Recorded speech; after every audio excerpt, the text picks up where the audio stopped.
Okay, now today we will be taking up some numerical examples on belt drive and belt friction. The derivations of major equations of belt drive and the basic theoretical aspects of belt drive we will discuss in the next class. Today we will dedicate it completely to numerical problems on belt drives.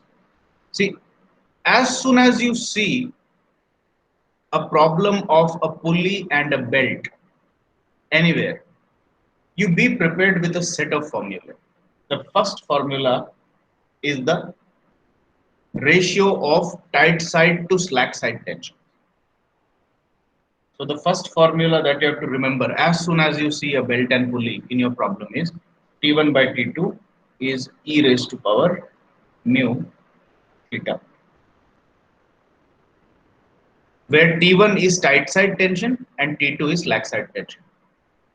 And as I told you, you can even choose to write it as T2 by T1. It does not matter. The only thing is, if you are writing T2 by T1, then you should be prepared to treat T2 as the tight side tension. The numerator has to be tight side, the denominator has to be the slack side. Okay? And the same thing will appear is equal to mu theta. Here mu is the coefficient of friction, which has to be found from the problem if it is not given, and if it is given, you directly take it and put it here. Theta is the angle of lap or angle of contact, or as I told you, it is also called as angle of wrap. But anyway, the most common word that we use is angle of lap, and this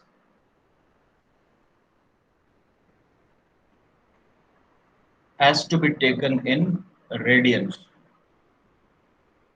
This is compulsory. You have to take it in radians only. Okay. And again, you have to remember the belt drive generally comes in two formats: open belt drive and closed belt drive, or sorry, cross belt drive. For open belt drive, the angle of lap for the larger pulley, the contact of belt is up to this part. For the smaller pulley, the contact of belt is only up to this part.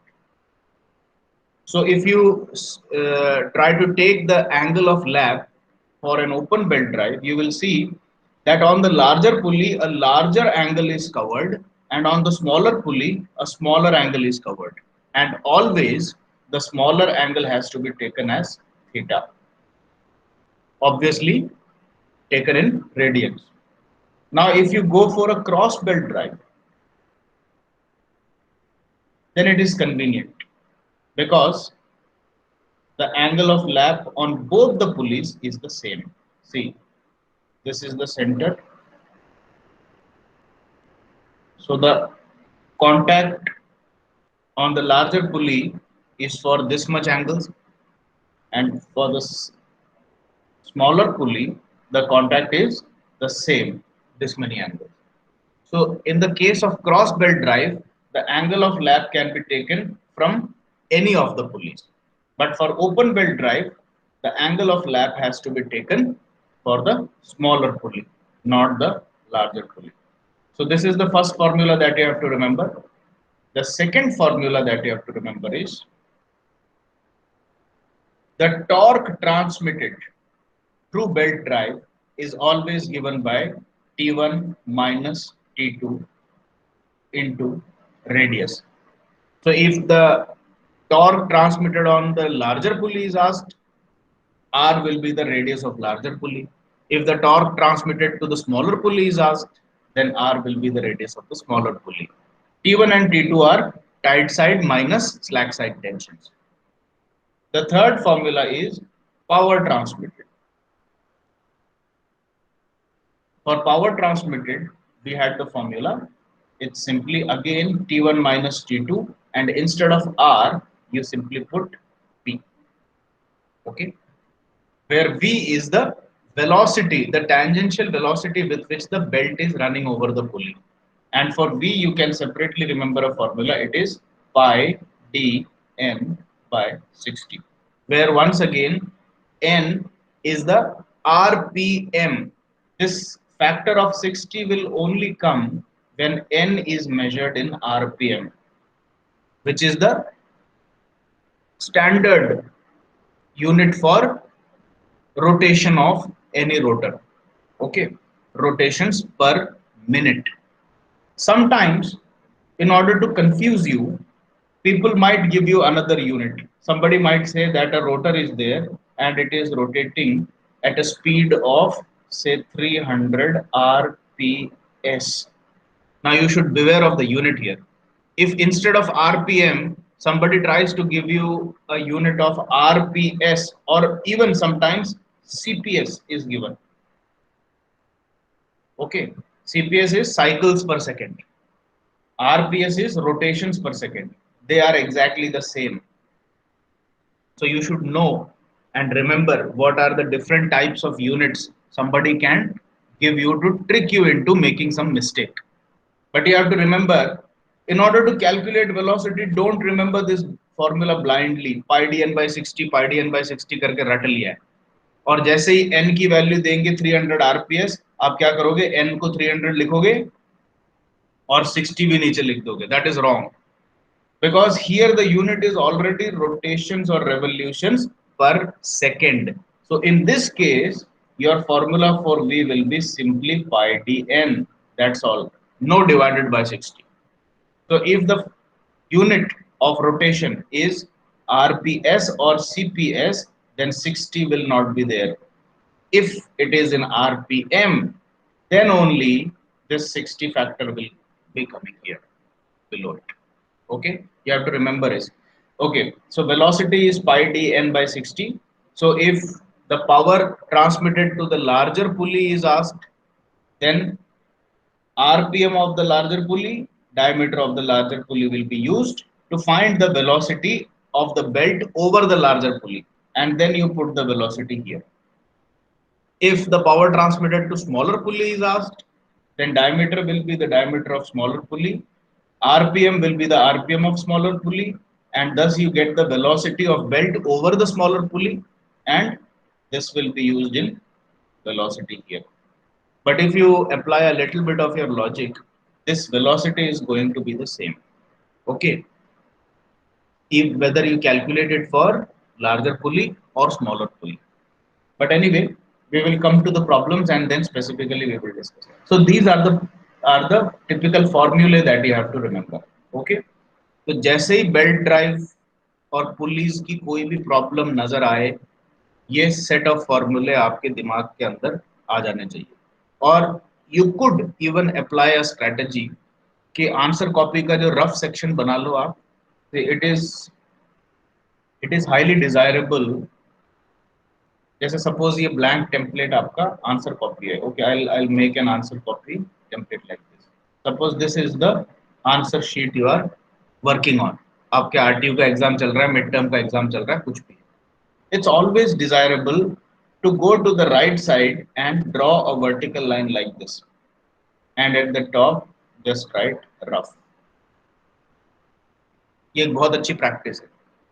The fair work will be done over here, and in the rough work you can do your rough calculations, as well as you can write the formula that you want to remember. भाई apply नहीं किया है लेकिन आप एक साथ सारे फॉर्मूले रख देना चाहते हो, तो रफ के अंदर ला करके रख दिया. T1 by T2 is equal to e raised to power mu theta. ये रफ के अंदर रखा है तो इसका कोई सिग्निफिकेंस नहीं रहेगा, but it will be visible to you all the time so that you can use it. पहला फॉर्मूला लिख दिया. दूसरा, torque is equal to T1 minus T2 into R. तीसरा formula, power is equal to T1 minus T2 into velocity, where velocity is equal to pi dn by. ये सारे फॉर्मूले यहाँ पर लिख दिए. And after that, you read the question, take down the given data, find out what is asked. क्या निकालना है, पावर निकालना है, टॉर्क निकालना है, कौन सी चीज अननोन है जो निकालनी है, and then proceed to use the desired formula out of this set of equations that you have. ये जो strategy है, ये बहुत स्ट्रक्चर्ड और वेल मैनर्ड स्ट्रेटजी है, इसको लेके चलोगे तो मिस्टेक्स की गुंजाइश कम रहेगी, रिकॉल करने में प्रॉब्लम नहीं आएगी। तो this is just a suggestion, इस तरीके से काम करोगे तो बेहतर रिजल्ट आएगा। Now let us directly go to a problem and check out if we can apply the formula. I will take a simple problem first and then we will move on to more difficult problems. Yes. Can you read this question? Is it visible? Yes, sir. Sir, An open belt drive connects two pulleys. ठीक है, 120 centimeter and 50 centimeter diameters on parallel shafts 4 meters apart. So let us take this information down first. Open, sorry ये कौन सा है, open belt drive है ना, नहीं ये प्रॉब्लम थोड़ा सा डिफिकल्ट है, will come to this later on, पहले एक थोड़ा सा और सिंपल प्रॉब्लम लेते हैं। Late me see, yeah this problem is simple, direct application of formula. ठीक है, a belt is running over a pulley of diameter 120 centimetre at 200 RPM. ठीक है, अब एक बेल्ट और एक पुली की बात कर रखी है, angle of contact is given as 165 degrees, coefficient of friction between the belt and pulley is given as 0.3. If the maximum tension in the belt is 300 Newton, find the power transmitted by the belt. ठीक है, अब देखो इसमें क्या करने का है। सबसे पहले तो in your examination you take down the given data like this, इधर ही ले लेते हैं अपन।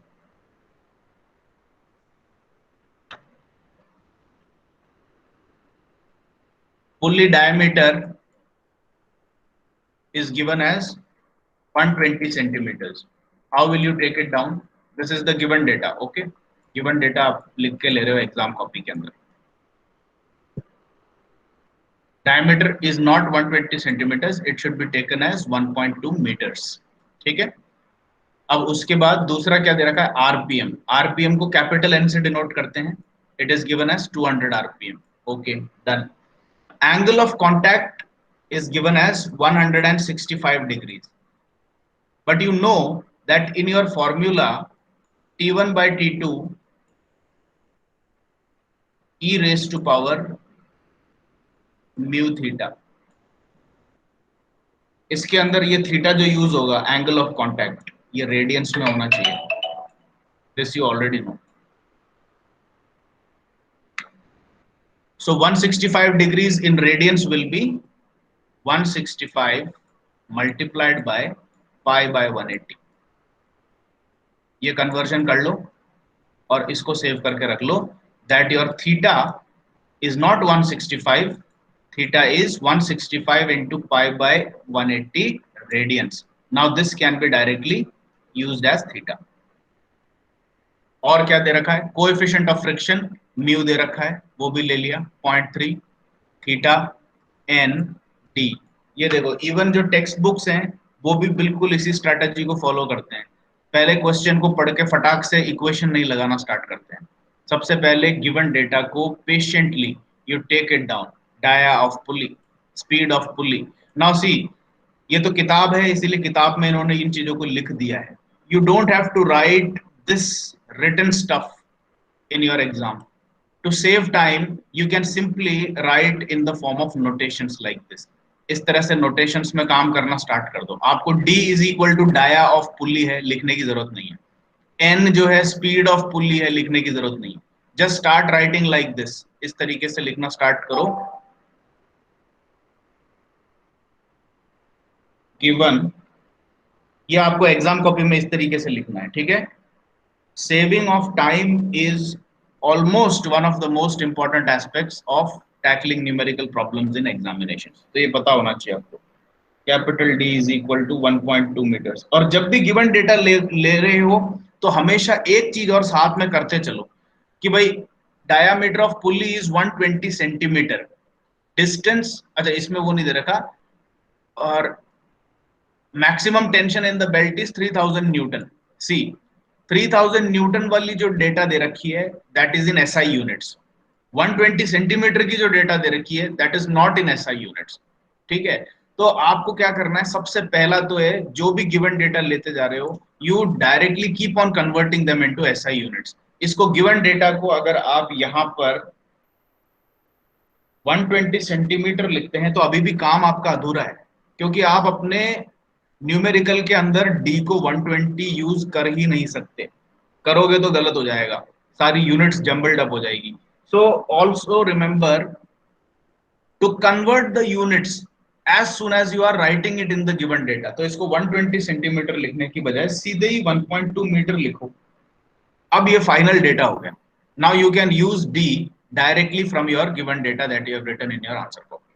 ठीक है, बस d इज इक्वल टू 1.2, इससे आगे आपको कुछ नहीं लिखना कि d क्या है।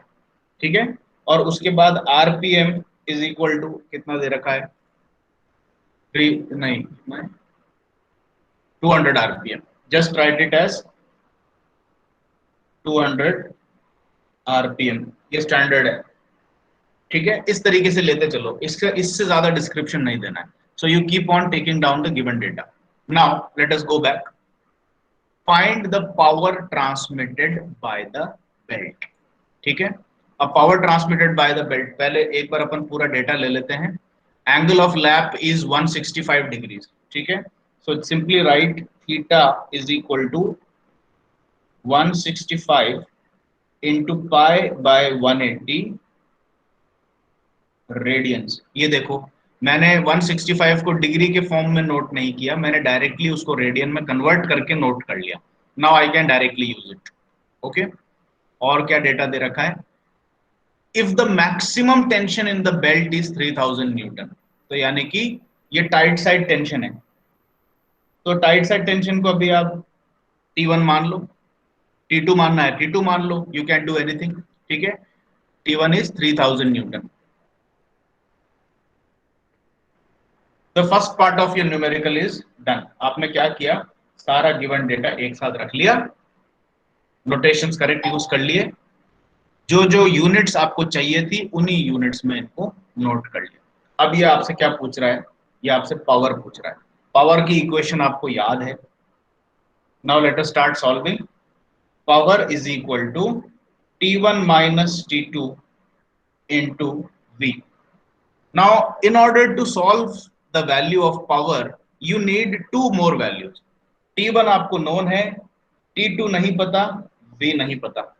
तो अब आप ये तलाश करो कि आपकी जो सेट ऑफ फॉर्मूले आपके पास अवेलेबल हैं, क्या उनमें से कोई दूसरा फॉर्मूला यूज करके T2 और V की वैल्यू निकाली जा सकती है क्या। First let us investigate the value of V। V निकालने के लिए क्या फॉर्मूला है आपके पास, pi D N by 60। 60। But again remember, ये डिवाइडेड बाय 60 तभी होगा जब n आरपीएम में है। अगर ये आरपीएस है तो डिवाइडेड बाय 60 नहीं आएगा। Okay, so is the value of diameter known और not, yes it is given, आपने नोट कर रखा है, डी पता है। The value of capital N, the speed of rotation is given as 200 RPM. तो आपको डी और एन पता है तो बी पता लग गया। ठीक है,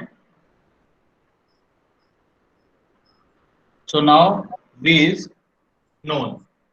अब आपको T1 पता है, V पता है, पावर निकालने के लिए अब सिर्फ एक ही चीज रह गई, to find the value of T2। अब एक दूसरा फॉर्मूला। हाँ भाई, कोई डाउट है आपको।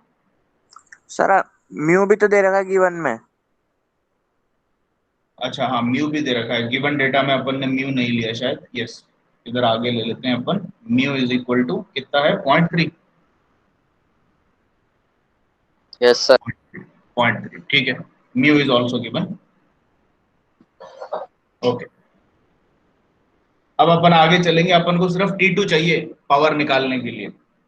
T2 कैन बी, अब ये याद करके देखो कि T1 और T2 दोनों कौन से फॉर्मूले में और आते हैं, एक टॉर्क के फॉर्मूले में T1 बाय T2 बराबर अब आप सीधे T1 by T2 equal to e raise to power T power mu theta कर लो।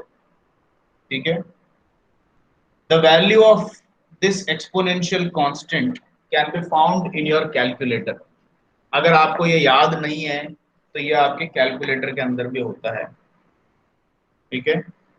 अगर आप लोग अभी कैलकुलेटर देख रहे हैं अपना, लेट मी सी, इसमें एक EXP करके बटन दिखता है क्या आपको कैलकुलेटर में? If somebody is yes having sir. your calculator sir right with you, बिल्कुल नीचे नीचे वाली रो में एक EXP करके बटन लिखा हुआ है, ठीक है। तो EXP को प्रेस करके 1 करोगे, सॉरी सॉरी ये EXP नहीं है, this EXP is raise to power 10, don't use that. Let me see कि ये बटन कहाँ पर है, E की वैल्यू, यस, शिफ्ट। आपके कैलकुलेटर में एक LN करके बटन दिखाई क्या आपको? LN, LN represents natural logarithm. देखो ऐसा लिखा होगा, ऐसा लिखा हुआ एक बटन देखो, टॉप टॉप में राइट हैंड साइड में एक्स क्यूब के आसपास मिलना चाहिए। If you are using FX82MS calculator then you will find it there, yes if sir, you, ठीक है। LN, थर्ड रो में लास्ट वाला। हाँ बिल्कुल, LN के ऊपर आपका येलो कलर में एक ये लिखा हुआ दिखेगा, E raise to power X, ये देखो आप, यस सर। ठीक है।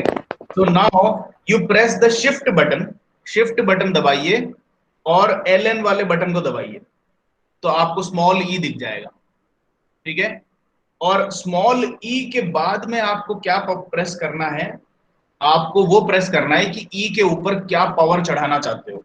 तो अगर आपको स्मॉल ई की वैल्यू देखनी है तो ई के बाद 1 दबा दो, ठीक है। और आपके कैलकुलेटर की स्क्रीन पे ये दिखना चाहिए, E1। और उसके बाद जब इक्वल टू दबाओगे then you will see that the value of your E or the exponent is 2.71, 718 and this can 8। be approximately remembered as 2.72, ठीक है। इसकी कोई यूनिट नहीं है, ये एक डायमेंशनलेस कांस्टेंट है, ठीक है। 2.72 की तरह से इसको याद रख सकते हैं। तो अब अगर आप इसको कैलकुलेटर पे यूज करना चाहते हो तो ये बटन मैंने आपको बता दिया कहां पर होता है। और अगर आप कैलकुलेटर पे जाकर के इसको तलाश नहीं करना चाहते तो E की वैल्यू 2.72 याद कर लो, ठीक है। So whatever suits your palate. Now T1/T2 equal to E raise to power mu theta तक पहुंच गए थे। थीटा आपने रेडियंस में कैलकुलेट कर रखी है, म्यू गिवन है, T1 गिवन है, तो इस वाली इक्वेशन से आप T2 निकाल सकते हैं। T2 मिल गया, come back to the formula of power, T2 को रख दो, T1 पता है, T2 पता है, V पता है, simply apply this and find the value of power, ठीक है। ये सिंपल न्यूमेरिकल था, ये खत्म हो गया। अब अपन आगे चलते हैं, let us do another numerical.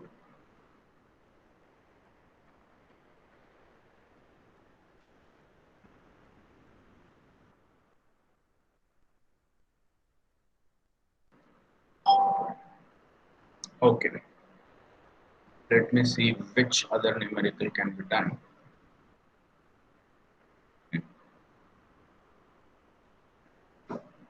Now a little bit more complicated numerical, ठीक है। इसके अंदर सिर्फ डायरेक्ट फॉर्मूले का एप्लीकेशन ही नहीं होगा, in this you have to use your actual knowledge about belt drives, ठीक है। Let us see what it implies.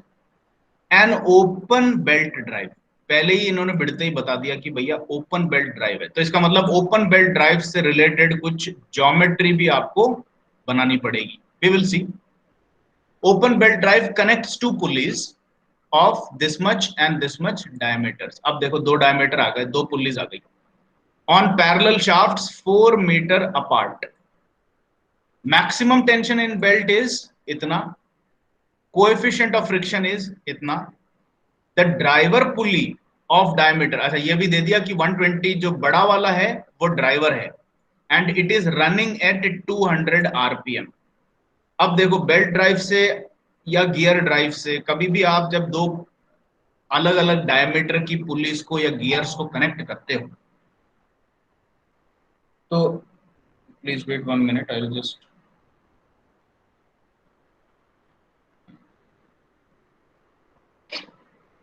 जब भी आप दो डिफरेंट डायमीटर की पुलिस को कनेक्ट करते हो तो उनका आरपीएम कभी भी सेम नहीं होता।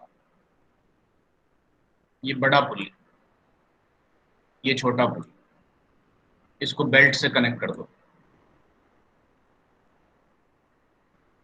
इसको रोटेट करना स्टार्ट करो as a driver, so this will also start rotating in the same direction. ये ओपन बेल्ट ड्राइव की खासियत होती है, the direction of rotation of both the pulleys are same.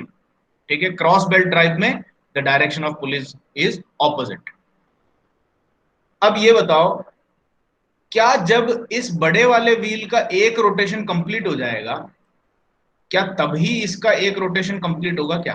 ये तो छोटा पहिया है, बड़े वाले के एक रोटेशन ये 1 2 3 चक्कर काट लेगा। तो इसका मतलब जब इसका एक रोटेशन हुआ तो इसके हो सकता है 4 रोटेशन हो गए हो। तो इस कारण से इस वाले का जो आरपीएम है, इफ इट इज n2, और इस वाले का RPM if it is n1, then literally the rotational speed of the smaller pulley is 4 times that of the larger pulley. तो आरपीएम जो है वो डायमीटर बदलने पे डिफरेंट हो जाती है। और हमेशा याद रखना, छोटा पहिया या छोटा गियर जो है वो हमेशा ज्यादा स्पीड पे घूमता है और बड़ा पहिया कम स्पीड पे घूमता है।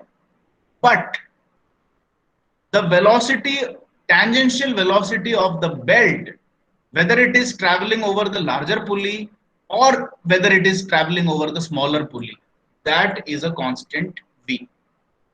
ठीक है, ये v जो है ये हर जगह पे आपको कांस्टेंट मिलेगी। इधर नाप लो, इधर नाप लो, इधर नाप लो, इधर नाप लो।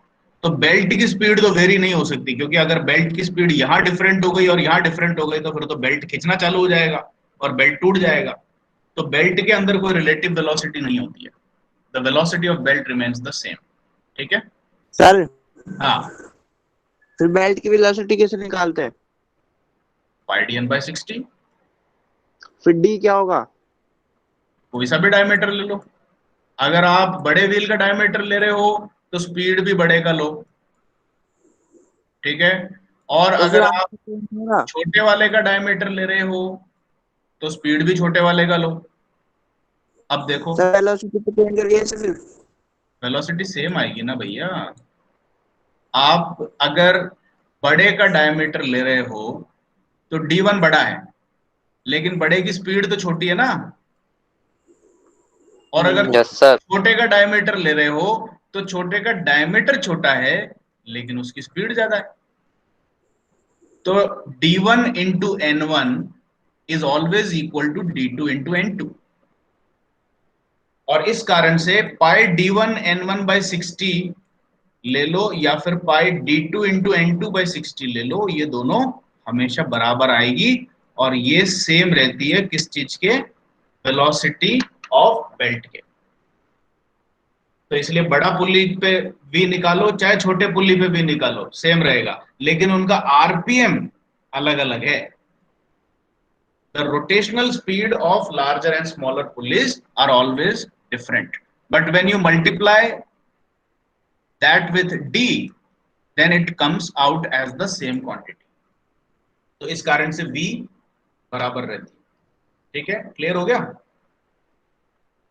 Yes sir. ओके, तो अब अपन देखते हैं कि इसमें क्या क्या चीजें पूछ रहा है।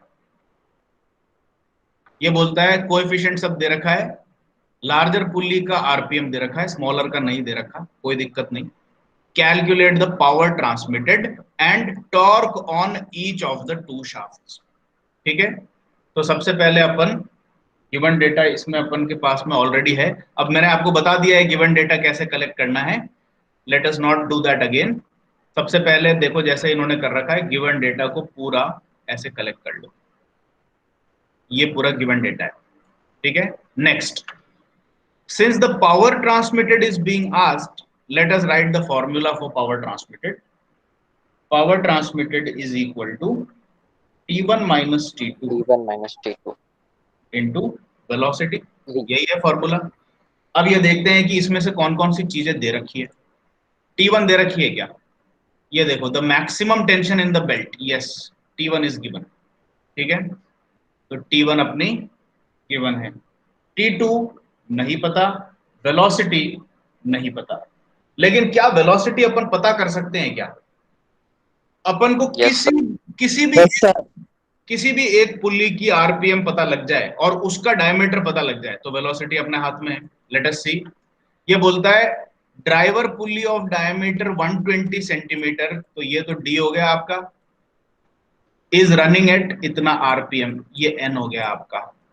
ठीक है, तो डी और एन अगर एक ही पुल्ली पे मिल गए तो फिर अपना काम आसान है। You simply write velocity is equal to pi D N by 60, but obviously you have to convert all of them in the desirable SI units।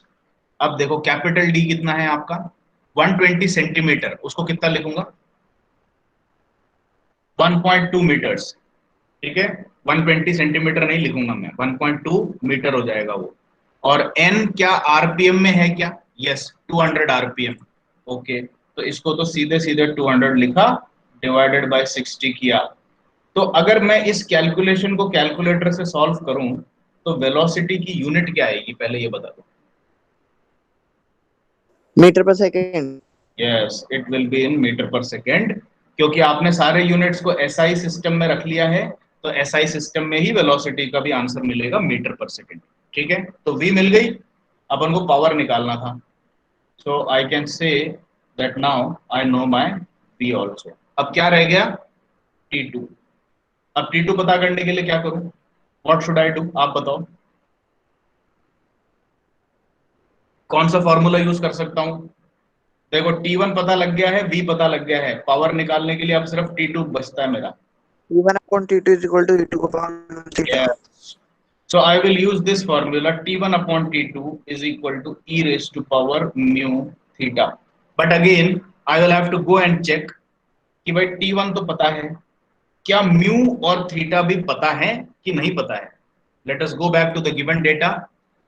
यहां पर क्या बोल रहा है, कहीं पर कोएफिशिएंट ऑफ फ्रिक्शन दे रखा है क्या? Yes, Yes, sir. the coefficient of friction is 0.3, so mu is also given। तो अब T2 निकालना था, जिसमें T1 मिल गया, म्यू मिल गया, अब एक थीटा और पता करना है। यानी कि एंगल ऑफ कांटेक्ट या एंगल ऑफ लैप कहीं पर भी दिया हुआ है क्या? कहीं नहीं दिया हुआ। Now here comes the application of your logic of open belt drive. देखो, इसमें थीटा की कोई इंफॉर्मेशन नहीं है, तो इसका मतलब अब थीटा निकालने के लिए आपको थोड़ा सा ओपन बेल्ट ड्राइव की ज्योमेट्री पे जाना पड़ेगा। ठीक है, देखो T2 निकालना है, T1 पता लग गया, म्यू पता लग गया, we have to find this theta now। okay, now look at the figure very carefully। ये अपन अपने डेरिवेशन में भी आगे यूज करेंगे, लेकिन उससे पहले एक बार अपन यहीं इसको यूज करके प्रैक्टिस में ले आते हैं। ओपन बेल्ट ड्राइव है, लार्जर पुली, सेंटर बनाया, इससे डॉटेड लाइन बनाइए, छोटा पुली बनाइए, ओपन बेल्ट ड्राइव को कंस्ट्रक्ट कीजिए।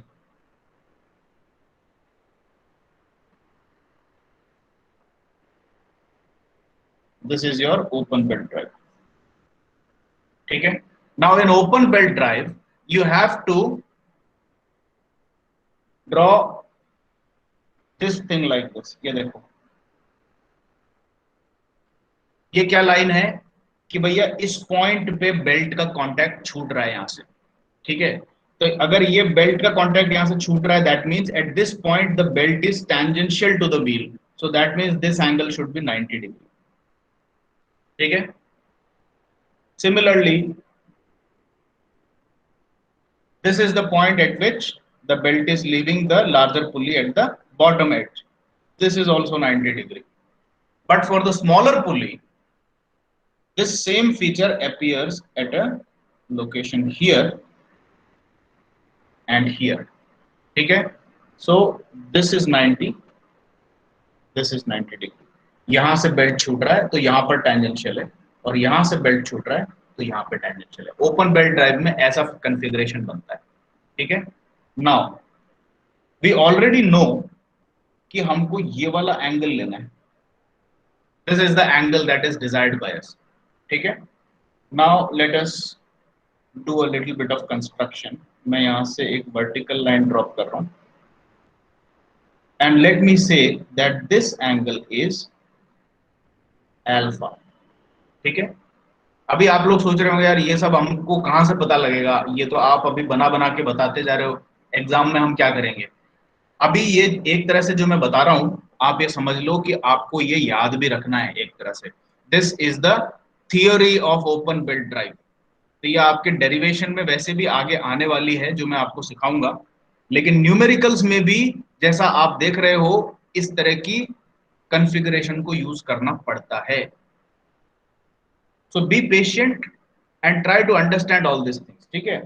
मैं इस सेंटर से एक बिल्कुल प्योर वर्टिकल लाइन डालूं तो इस लाइन के साथ में एक अल्फा एंगल बन रहा है, तो ये भी अल्फा ही होगी. ठीक है. अब उसी तरीके से स्मॉलर पुली के ऊपर भी अगर मैं एक वर्टिकल लाइन ड्रॉप करूं, let me just clear a little bit of this.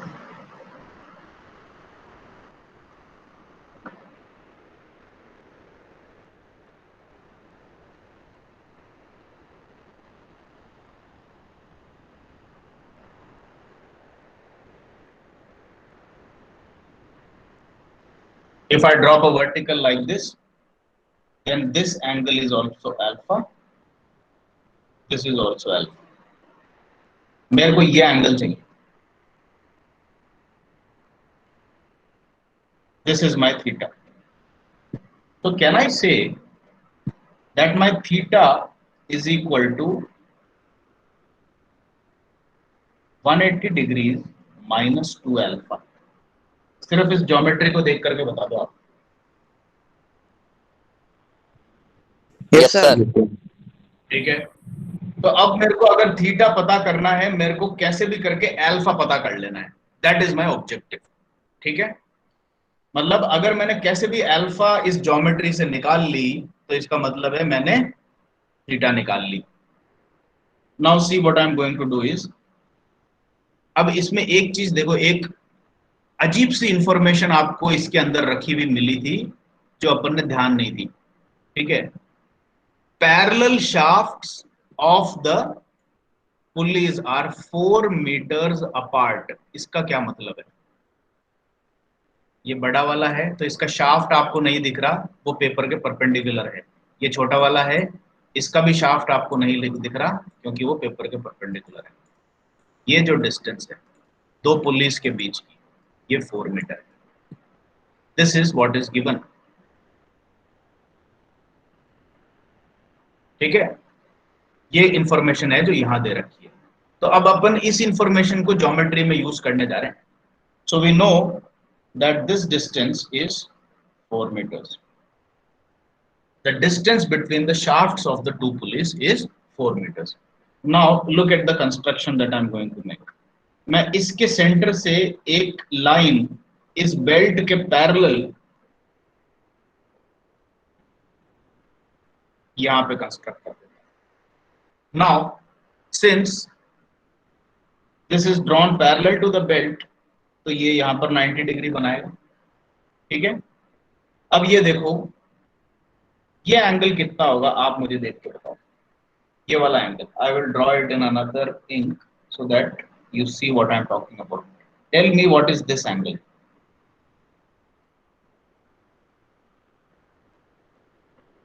90 minus alpha. 90 minus alpha. This is 90 minus alpha. Now look in this triangle and tell me what is this angle.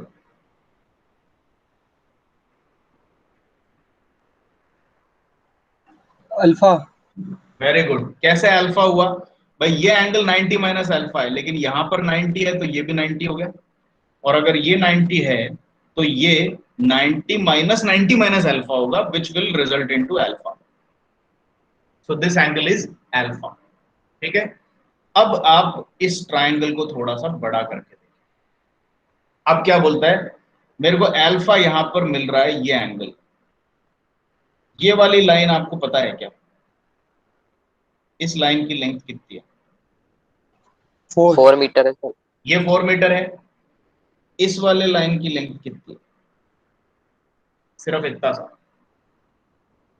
Figure देख के बताओ। अब देखो figure में बड़े वाले का radius capital R, छोटे वाले का रेडियस स्मॉल आर है, लेट अस से। तो ये बताओ यहां से लेकर के यहां तक की डिस्टेंस कितनी होगी? 60 सेंटीमीटर। स्मॉल कितना है? आर। ये है स्मॉल आर, तो ये भी स्मॉल आर हो गया। ये पूरा कैपिटल आर है, तो ये कितना होगा?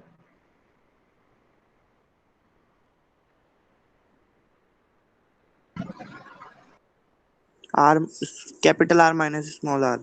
Yes, this will be capital R minus small R. अब देखो सर ये स्मॉल आर कैसे हुआ? इसका कंस्ट्रक्शन शायद आपको यहाँ पर ये क्लियर नहीं हुआ, वापस से बना देता हूँ इसको।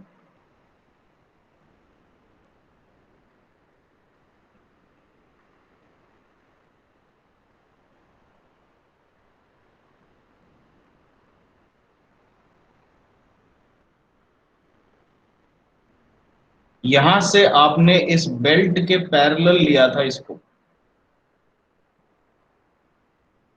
तो ये 90, ये 90, ये 90, ये 90। अब ये बताओ अगर ये स्मॉल आर है तो ये स्मॉल आर नहीं होगा? Yes sir. Yes sir. इस कारण से ये स्मॉल आर है, और ये पूरा का पूरा कैपिटल आर था। तो ये जो डिस्टेंस है this is capital R minus small R. Minus small R. ठीक है। तो अब इस कॉन्फ़िगरेशन से मैं क्या कर सकता हूं, मेरे पास ये जो ट्राइंगल है, इस ट्राइंगल में मेरे पास, इस ट्राइंगल को अगर मैं अकेला वापस से दोबारा बनाऊं तो this triangle is something like this. We have a 90 degree here, this is the centre of the larger pulley, this is the centre of the smaller pulley. ये देखो ये बड़े पुली का सेंटर है, ये छोटे पुली का सेंटर है। We have an angle alpha here and this length is capital R minus small r. This length is 4 meters. ठीक है। क्या अब मैं अल्फा निकाल सकता हूं? I can say that my sine of alpha is equal to capital R minus small r upon 4, perpendicular upon hypotenuse। ठीक है, देख के बता दो क्लियर है कि नहीं है। Yes sir. ठीक है। अब कैपिटल आर और स्मॉल आर दिए हुए हैं कि नहीं दिए हुए हैं? Let us go back, visit the problem. Two pulleys की डायमीटर्स दे रखी है, ठीक है। So what is the value of R? बड़े पुल्ली का 120 सेंटीमीटर डायमीटर है, तो 60 सेंटीमीटर डिवाइडेड बाय 100 यानी कि 0.6 मीटर्स हो गया आपका कैपिटल आर। छोटे पुल्ली का डायमीटर 50 दे रखा है, तो रेडियस कितना होगा? 25 सेंटीमीटर। 25 को 100 से डिवाइड करूंगा तो मेरे पास आएगा 0.25 meters is my value of small r। Capital R और स्मॉल आर मैंने प्रॉब्लम में से उठा लिए। I put it here, take sine inverse of this value, I get alpha, and as soon as I get the value of alpha I go back to this equation.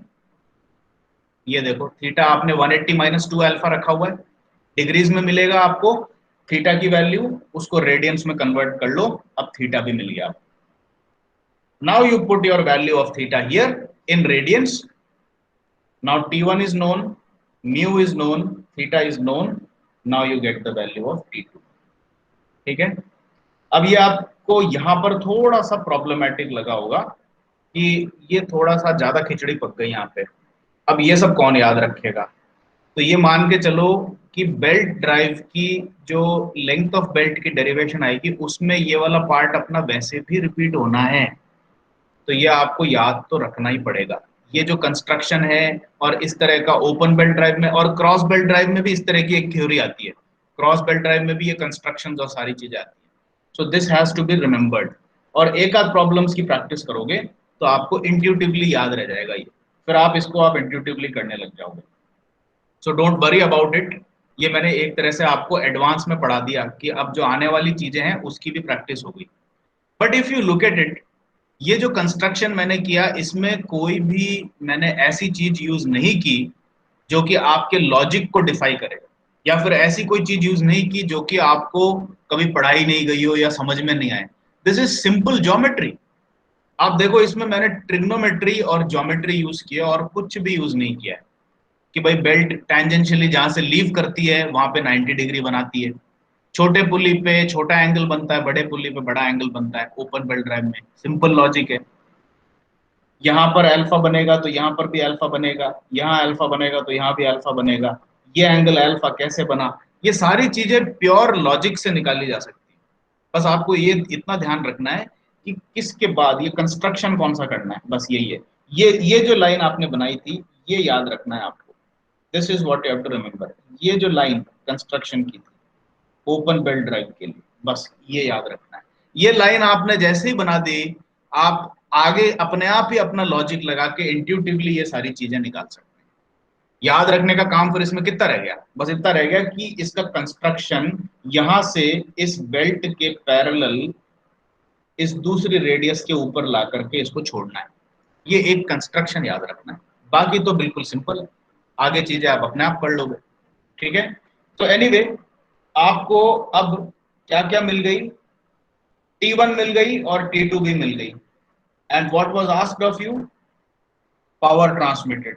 ठीक है। Power transmitted में आपके पास V already थी, T1 already थी, T2 नहीं थी जो अब मिल गई है। तो अब T1 भी मिलने के बाद आपकी पावर ट्रांसमिटेड इज डन। ठीक है। The next part of the problem is कि torque on each of the two shafts. ये पूछ रहा है कि दोनों शाफ्ट पे टॉर्क निकालो। टॉर्क का क्या फॉर्मूला है जरा बताओ, what is the formula? T1 minus T2 into R. Torque on larger pulley will be T1 minus T2 into R. into capital R, and torque on smaller pulley will be same T1 minus T2 but this time with smaller. smaller. बस, तो ये problem भी खत्म हो गई आपकी। ये थोड़ा सा कॉम्प्लिकेटेड प्रॉब्लम था लेकिन इसमें अपन ने काफी नई चीजें सीख ली कि कैसे पूरी geometry of open belt drive आपने यूज की, उसमें कंस्ट्रक्शन किया और एक अननोन चीज को फाइंड करके फाइनल आंसर तक पहुंचे। बाकी पावर ट्रांसमिटेड और टॉर्क का फॉर्मूला तो फिक्स है, वो रटा हुआ है अपना। ठीक है। Now there is another common category of problems that comes in your exams. ये बाकी के क्वेश्चन मैं आपके ऊपर छोड़ रहा हूँ, बस ये एक क्वेश्चन और आपको एक्सप्लेन करूंगा। बाकी के क्वेश्चन मेरा मानना है कि आप अपने आप ही इस सॉल्व्ड एग्जांपल्स को देख करके कर सकते हैं। और जितने मैंने एग्जांपल यहाँ पर अभी चिपका के दिए हुए हैं problem on ladder and belt friction में, उतना प्रैक्टिस कर लो, आपके लिए मोर देन सफिशिएंट है। और किसी किताब में जाकर के खाक छानने की जरूरत नहीं है। But I am not restricting you. If you have managed to take out some extra time for engineering mechanics, go ahead and do that. It's a good thing कि और किताबों से और भी प्रॉब्लम्स आप सॉल्व कर लो, बहुत अच्छी बात है। ठीक है। बस एक ये प्रॉब्लम और मैं आपको समझाना चाहूंगा, this one, this is called as a band brake. ठीक है। बैंड ब्रेक्स के बारे में किसी ने सुना है क्या, एनीबॉडी? बैंड ब्रेक का कंस्ट्रक्शन देखो कैसा है। ये जो चीज है ये एक फलक्रम है, यह शाफ्ट है, और शाफ्ट पे आपने पुली को, एक डिस्क को बांध रखा है। ठीक है। इसको बैंड ब्रेक इसीलिए कहते हैं क्योंकि ये देखो एक डंडा लेकर आए, फलक्रम यहां पर रखा, यानी कि फलक्रम से इस डंडे को यहां पे हिंज कर दिया। अब अगर मैं यहां पे फोर्स अप्लाई करता हूं नीचे की ओर, तो ये डंडे की लोकेशन कैसे हो जाएगी, फलक्रम पे तो इसको बांध रखा है, ये ऐसे हो जाएगी। This will be the new location of the rod. ठीक है। और नीचे ले जाऊं तो ऐसे हो जाएगी। तो समझ रहे हो आप, एक रॉड लेकर के इस फलक्रम पे इसको हिंज कर रखा है, तो ये रॉड इस पॉइंट के अबाउट रोटेट कर सकती है, लेकिन इस पॉइंट से छूट नहीं सकती, ऐसे रोटेट करेगी। ये चीज क्लियर हुई कि नहीं हुई आपको, इस रॉड का बिहेवियर कैसा है? ठीक है, ये देखो, this point is the fulcrum, इस पॉइंट से रॉड छूट नहीं सकती, ये एंड फ्री है, ये एंड भी फ्री है, तो ये दोनों एंड्स हवा में ऊपर नीचे हो सकते हैं, लेकिन यहां से ये हिंज्ड है, कब्जा लगा रखा है यहाँ पे। अब आप कैसे करते हो, इस पॉइंट से एक बेल्ट बांधा और उसको यहाँ लपेटा पुल्ली पे और यहाँ पे ला करके फिर से बांध दिया। ठीक है, अब क्या किया, नाउ जस्ट इमेजिन कि अगर मैं इस, अच्छा, और ये पुल्ली जो है ये किसी इंजन के कारण रोटेट कर रही है इस डायरेक्शन में, ये भी दे रखा है। The pulley is running because it is getting power from some engine or motor, it is already in running condition। अब आप क्या कर रहे हो, आपने बेल्ट इस पे बांध रखी है, तो ये बेल्ट के साथ रगड़ भी खा रही है पुल्ली। अब आपने इस वाले लीवर के हैंडल को जैसे ही नीचे किया, तो इसको नीचे करने पे क्या होगा, ये वाला पॉइंट तो है यहाँ पर आ जाएगा, और अब जो नई लोकेशन होगी आपके, इट्स डिफिकल्ट टू, इसको मैं यहाँ पे बना के दिखाता हूँ।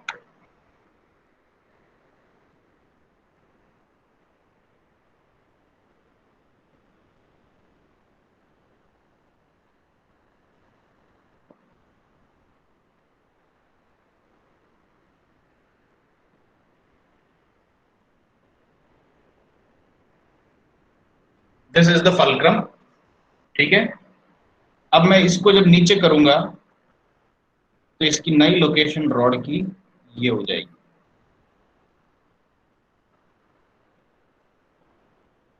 तो हुआ क्या,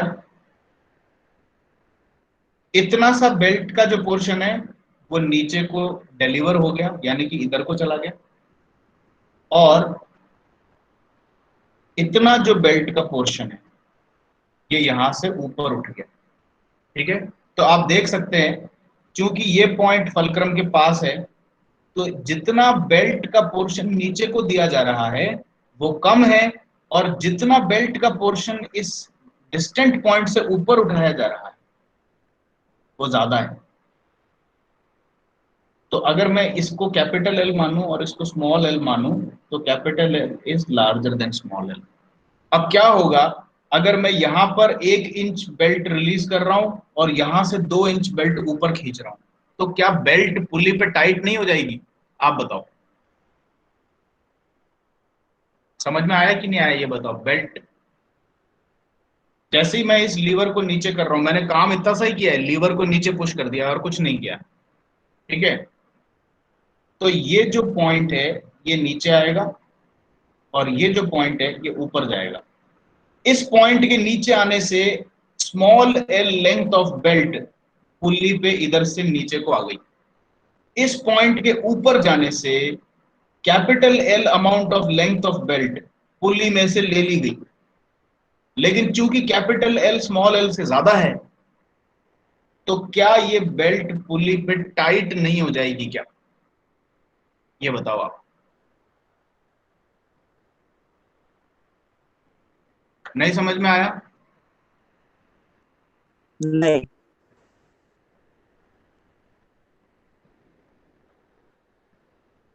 ये जो रॉड है इसका बिहेवियर आप नहीं समझ पा रहे अभी शायद। यहां से फलक्रम है, अब ये रॉड जो है ऐसे आगे पीछे हो सकती है। अगर मैं इसको नीचे करूं तो रॉड की पोजीशन ऐसी हो जाएगी, अगर मैं इसको ऊपर करूं तो रॉड की पोजीशन ऐसी हो जाएगी। ठीक है, तो ये जो पॉइंट है ये बिल्कुल ही ढीला सा है, ये, इसको जस्ट ऐसे समझ लो जैसे एक उंगली से आपने पकड़ रखा है, और ये रॉड जो है ऊपर नीचे रोटेट हो सकती है। सर ये तो समझ में आया। हाँ, क्या बोल रहे हो? सर ये तो समझ में आया, लेकिन वो नहीं समझ में आया। आप बोल रहे हो ना बेल्ट टाइट हो जाती है उस पे, वो नहीं समझ में आया। टाइट होगी, ये देखो, ये जो पॉइंट है ये इस हिंज के पास में है, और ये जो पॉइंट है ये इस हिंज से इतना दूरी पर है। ठीक है, अब जब मैं इस रॉड को नीचे करूंगा तो ये वाला पॉइंट कितना नीचे आएगा, ये इतना सा ही नीचे आएगा, इतना सा ही नीचे आएगा। और ये यस वाला सर। पॉइंट कितना ऊपर जाएगा, ये ज्यादा ऊपर जाएगा। क्योंकि ये ज्यादा ऊपर क्यों जाएगा, क्योंकि ये पॉइंट आपके हिंज से इतना दूरी पर है, समझ रहे हो। तो ये ज्यादा दूर होने के कारण इसका अपवर्ड ट्रेवल ज्यादा रहेगा, और ये वाला पॉइंट हिंज के नजदीक होने के कारण इसका जो डाउनवर्ड ट्रेवल है वो कम रहेगा।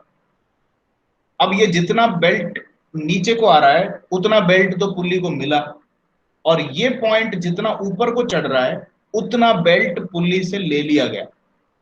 अब अगर आप किसी चीज से ज्यादा क्वांटिटी तो ले लेते हो और कम क्वांटिटी उसको वापस देते हो, तो कुल मिला करके तो आपने ज्यादा चीज उससे ले ली ना। तो अब ये बेल्ट जो ऐसे ढीली पड़ी हुई थी इस पुली पे, आपके कैपिटल एल के स्मॉल एल से ज्यादा होने के कारण क्या आपकी बेल्ट इस पुली पे कस नहीं जाएगी क्या। Yes sir.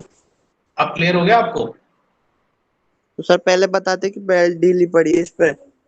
हाँ, अब ये शायद मेरे से मिस्टेक हो गई थी, ये बेल्ट ढीली है इस पे, ठीक है। क्योंकि अगर बेल्ट ऑलरेडी टाइट होती तो फिर ये रोटेट ही नहीं कर पाता, ठीक है। तो ये एक तरह से ब्रेक का काम करती है, ठीक है। So this is called as a band brake, ठीक है।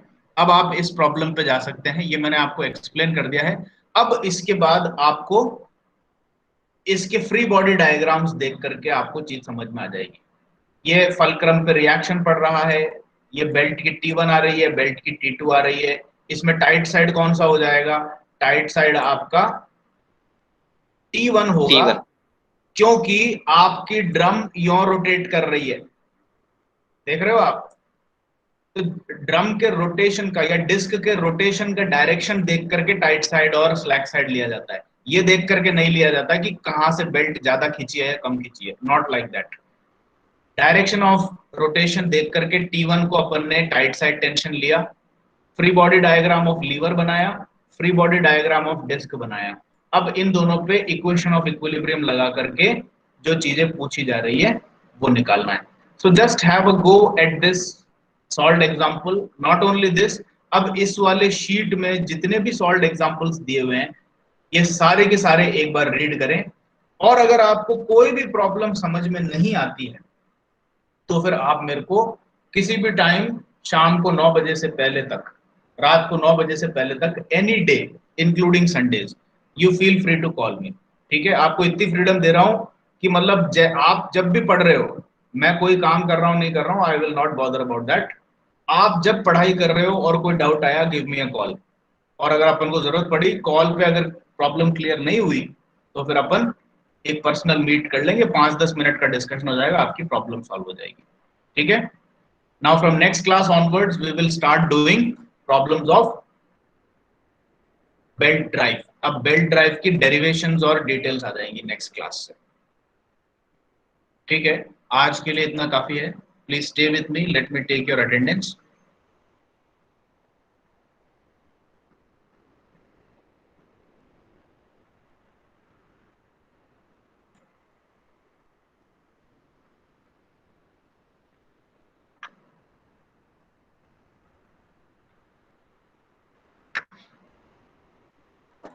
I will call out the names of people who are present.